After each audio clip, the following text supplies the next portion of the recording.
지난 13일 영국 파이낸셜 타임스가 보도한 내용입니다. 파이낸셜 타임스는 한국이 원전 사고가 난 일본 후쿠시마현에서 올림픽 경기 일부가 개최되는 것을 문제 삼고 있으며 도쿄올림픽에서 우기기가 사용되는 것을 금지해줄 것을 국제올림픽위원회에 요청했다고 전했습니다. 일본은 이 때문에 2020년 도쿄올림픽이 정치적 분쟁에 휘말릴 수 있는 것을 심각하게 우려하고 있다는 것입니다. 파이낸셜 타임스는 더불어민주당이 지난달 공개한 방사능 오염 지도를 거론했는데 여기엔 5개 올림픽 경기장이 후쿠시마의 오염지역 내에 위치해 있으며 성화봉송의 출발점 역시 오염지역 내에 있음을 보여주었다고 했습니다.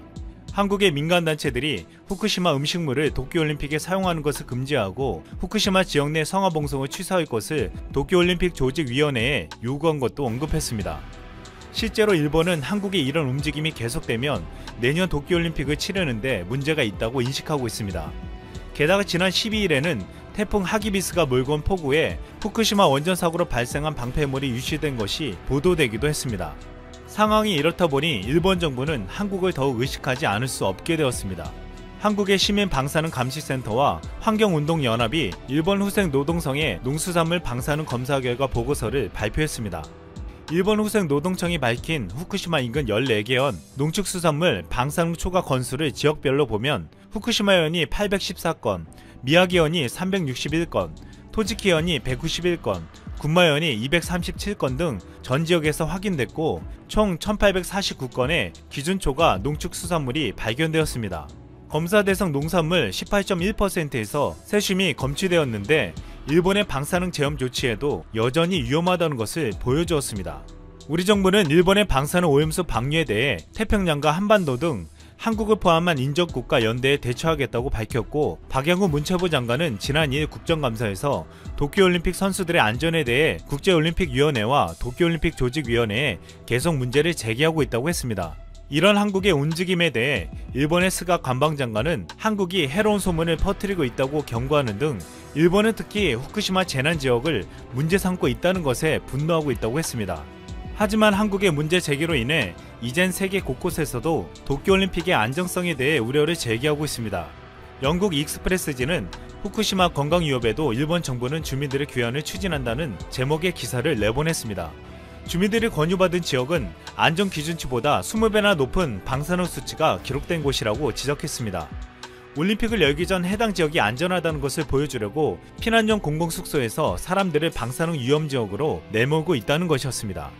지난 7월 24일 일본 도쿄 신주쿠에서는 노올림픽 시위가 열리기도 했습니다. 영국과 브라질, 인도네시아, 한국, 일본 등 다국적 시민단체가 참여해 도쿄올림픽 반대를 외쳤습니다. 프랑스 파리 시장 후보인 다니엘 시모네과 시민운동가 프레데릭 바알레는 도쿄 방사능 올림픽을 안된다고 쓰인 현수막을 들고 신주쿠 거리를 행진했습니다. 10월 UN 국제해사기구의 국가 간 협의회에서 그린피스는 후쿠시마 원전 오염수에 태평양 방류 반대 입장을 6만 명의 서명과 함께 일본 정부에 전달하기도 했습니다. 지난 10일 종로에서는 한국의 민간단체들이 모여 2020년 도쿄올림픽에 후쿠시마 경기 성화봉송 농수산물 반대 국제 캠페인을 출범했습니다. 여기서 중요한 것을 천명했습니다. 2020년 도쿄올림픽 선수촌에 후쿠시마 인근 농수산물을 공급하지 말 것, 후쿠시마현에서 야구 경기와 소프트볼 경기를 하지 말 것, 올림픽 성화봉송을 후쿠시마현에서 하지 말 것, 이렇게 3가지였습니다. 얼마 전 한국에서 불매운동 영순위인 유니클로가 롯데월드타워로 한국 본사를 이사한다고 하여서 논란이 되었죠. 이와 관련해서 자세한 내용은 제가 3일 전에 업로드한 이 영상을 통해서 확인하시면 되고요. 링크는 영상 아래 남겨둘게요. 오늘은 지난번보다 더욱더 충격적인 소식이네요. 유니클로가 한국 고객들의 개인정보를 일본 유니클로 본사로 이전하겠다는 것인데요.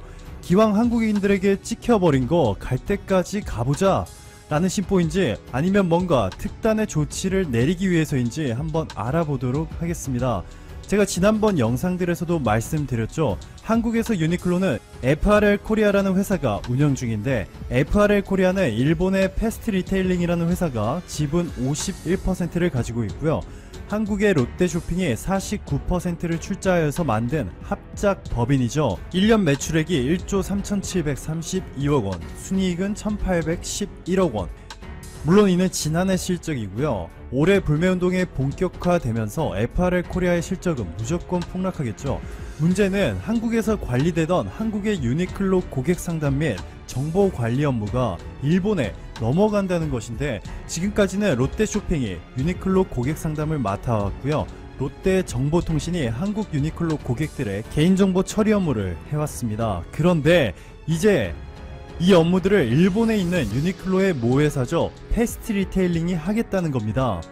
전자신문의 단독 보도에 따르면 한국에 있는 유니클로 오프라인 매장들에서 발생한 고객들의 문의, 상담 내용 등 모든 개인정보를 일본 패스트리테일링에 넘기는 것으로 전해졌습니다. 이어서 보도 내용을 보시면 유니클로 측이 이렇게 말합니다. 위탁 운영하던 고객센터를 본사 중심으로 통합 운영하기 위한 절차 라면서 고객들의 목소리에 더욱 신속하게 대응하기 위한 것이라고 호소하였습니다. 최근 한국 내 유니클로 매출액이 70%나 감소하면서 이를 심각하게 받아들인 유니클로의 모기업이죠, 패스트리테일링이 본격적으로 대책을 세우기 위한 행동으로 보여집니다. 이제는 일본 불매운동이 일본 기업들에게 타격이 전혀 없다는 말도 안 되는 생각을 하시는 한국 분들은 없겠죠. 불매운동이 막 시작했을 당시에 정말 충격적이게도 일본 경제와 기업들을 과대평가하시는 분들이 많았는데 점점 그 숫자가 줄어드는 것 같아 다행입니다. 유니클로만 봐도 알 수 있죠. 한국에서 유니클로 매출액은 앞서 말씀드린 것처럼 1조 3,732억 원. 누가 봐도 일본 불매운동은 장기화됩니다. 왜냐? 일본 신조 아베 총리가 한국에 사과하는 순간 지지율이 폭락할 가능성이 높기 때문이죠. 아베가 지금 하고 있는 일이라고 해봐야 트럼프 비비 맞춰주는 것과 한국을 공격하는 것이 다인데요. 이것 보세요. 아베 지지율이 폭등하고 있죠. 그만큼 상당수의 일본 국민들이 현재 아베 내각의 외교 정책들을 지지한다는 뜻입니다. 이러니 아베 총리는 절대 한국에 쉽게 사과하지 않을 것이고 한국의 불매운동은 장기화될 것이 뻔하죠. 이런 식으로 가면 유니클로가 한국에서 1년 동안 발생하는 기회비용, 매출액 기준 기회비용 9,612억 원입니다. 쉽게 말해서 매출 9,612억 원을 허공에 날리는 것인데 마이너스 70%라는 수치도 높게 평가해 준 것이죠. 한일 외교관계가 현재보다 악화될 경우 마이너스 70%가 아니라 마이너스 80, 마이너스 90%도 가능하겠죠. 여기서 주의하셔야 하는 점은 유니클로의 매출액이 마이너스 70% 하락하면 모든 비용들을 제외한 순이익도 똑같이 마이너스 70% 하락하는 것이 아닙니다. 판매량과 관계없이 발생하는 고정비용 때문인데요. 매출액이 마이너스 70% 넘게 하락하면 한국 유니클로는 적자 전환될 가능성이 높아 보입니다. 쉽게 말해서 한국에서 옷을 팔면서 돈을 잃는 것이죠. 그러니 현재 시점에서 패스트리테일링은 머리를 잘 굴려야겠죠. 한국에서 사업을 계속 해야 하는지 아니면 빨리 접고 다음 기회를 기다려야 하는지 말이죠. 중대한 결정을 내려야 하는 상황인 것은 알겠고, 일본의 패스트리테일링이 한국에서 유니클로를 운영 중인 FRL 코리아의 지분 과반 이상을 확보하였기 때문에 경영권이 일본에게 있습니다.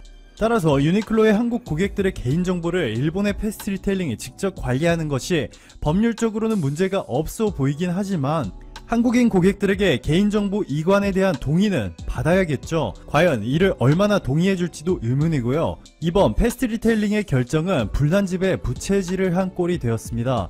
위 소식을 전자신문이 단독 보도한 후에 네티즌들의 반응을 보면요, 개인정보를 일본으로 반출한다고? 이거 간첩회사네. 개인정보까지 자국으로 빼돌리는데 아직도 유니클로 가는 사람들은 누구지? 탈퇴하려고 접속하는데 아이디 찾기도 안된다.